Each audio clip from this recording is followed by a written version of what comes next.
This video will briefly explain Helena Blavatsky's theosophical explanation of what is referred to as the ring past not.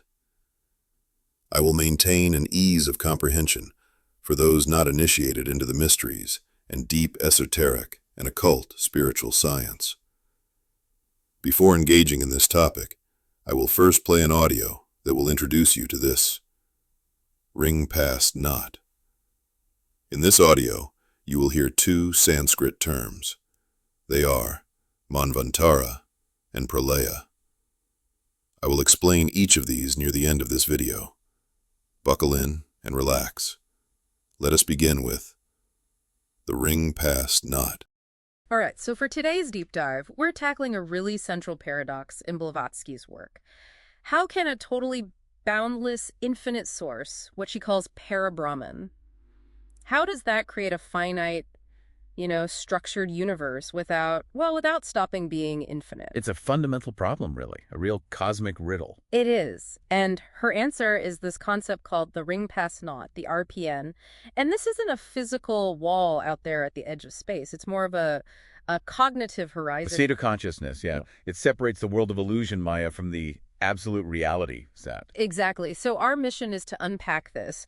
Who or what created this boundary? And this is the amazing part. Well, the surprising mathematical key is actually encoded right into its very structure. Okay, so let's start there. If the ring past naught is the architectural limit of our reality, who are the architects? The credit goes to these beings called the Lipika. The Lipika. Yeah, their name literally means to write. They're the scribes of the universe, the recorders of karma. So they're like the cosmic auditors, not the construction crew. Perfect way to put it. They aren't the builders who work with matter. The Lipika hold the plan. They draw the lines. And what's the purpose of that line? Why enforce this barrier in the first place? It's absolutely critical for evolution. They circumscribe the manifested world to create a protected field. A protected field for what? For you. For individual consciousness. Think about it. If the drop of your consciousness was just open to the infinite ocean, it would just dissolve instantly. Instantly. No time to develop self-awareness. So the RPN is the guardian of individuality. It gives you the space to become you. It's the protective bubble needed for growth. But here's the really wild part.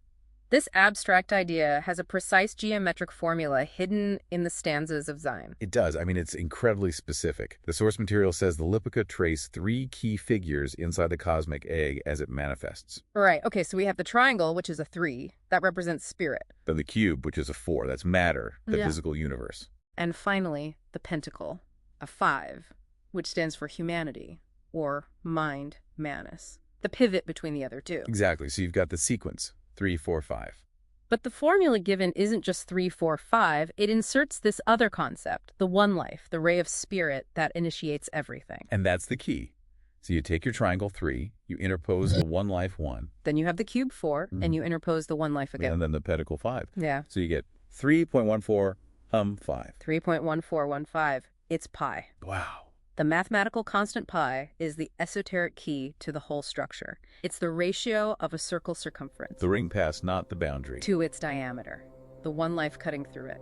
The entire universe is a circle of necessity governed by this transcendental number. And that barrier isn't just cosmic. You mentioned it's fractal. It applies right down to the individual. Yes. On the human level, it's the auric egg, that magnetic field that protects your personality. And psychologically, it's that feeling of being separate, the delusion of separateness that our mind creates. A necessary delusion. It's the incubator the soul needs to build a strong sense of self. But, and this is the big but, it is not eternal. It only lasts for the great cycle of manifestation, the Manvantara. Okay, so a cycle has to end. What happens when the scribes, the Lipika, finally lift that ring? The barrier dissolves. On what the texts call the great day be with us, the end of the age of Brahma. And that leads to? Not just nirvana, which is a state of blissful rest. It leads to parinirvana, beyond nirvana. It's where even the highest, most evolved spiritual beings finally merge completely back into the absolute. So to bring this all home for you listening, the ring past naught, this boundary enforced by cosmic scribes and literally defined by pi, is the temporary prison of matter that allows consciousness to become self-aware. And here's the final thought to leave you with. That barrier isn't meant to be broken from the outside with some kind of force. It's designed to be dissolved from the inside. by the expansive power of a consciousness that has finally realized it is, and always was, the Absolute itself. Okay, let me explain Amanvantara and Pralaya. Each of the terms is Sanskrit. They refer to the creation process and the dissolution process, respectively. I will use the book of Genesis to show the similarity. In biblical texts, it describes the 6 days of creation and the 1 day of rest. These 6 days are each a Manvantara. They are immense spans of time. A Manvantara means action, motion, creation. Ancient Egypt has the metaphor of Ptah lying still in the sea of chaos. When Ptah stirs or moves, the creation process is triggered into action. This Manvantara activity continues until a Pralaya ensues. The Pralaya is the proverbial rest, the Sabbath. Here is the mind-blowing part. So what happens to everything, and I mean everything, during a Pralaya? Everything. Every minuscule piece of subtle matter, every soul, every planet, moon, star, and galaxy, everything is reabsorbed back into spirit, back into that from which it originated. In other words, all that was manifested during that particular Manvantara is reabsorbed. It dissipates.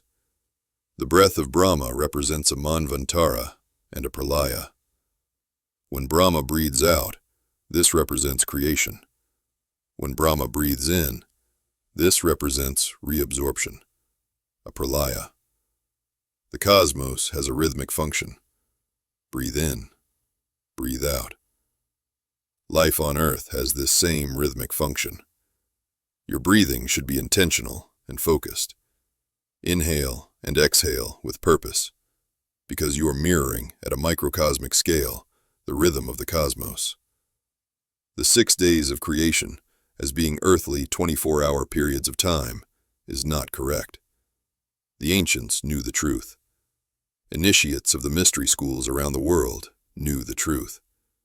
Even the first Christians that understood symbology, metaphors, and esoteric knowledge knew. This was long before biblical texts came to be known in a literal sense. So, now you know.